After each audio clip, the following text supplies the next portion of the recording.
Mandhana creamy का नामवर हिदायतकार से खुफिया ताल्लुकात के दौरान इसकात हमल कराने का इंकिशाफ। मशहूर हिदायतकार से खुफिया रिश्ता उस्तवार हो गया था। इस दौरान हमला भी हुई, लेकिन इसके छोड़ जाने पर इसकात हमल कराना पड़ा। बॉलीवुड की मरूफ अदाकारा मंदना करीमी ने माजी में किसी मरूफ हिदायतकार के साथ खुफिया ताल्लुकात और हमला होने का इंकिशाफ किया है।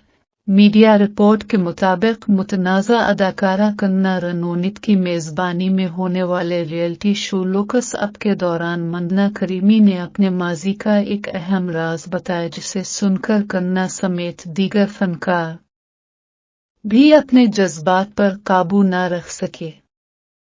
मंदना ने कहा कि उनका फिल्म इंडस्ट्री के किसी मशहूर हिदायतकार से खुफिया रिश्ता उस्तवार हो गया था। इस दौरान वो हमला भी हुई, लेकिन इसके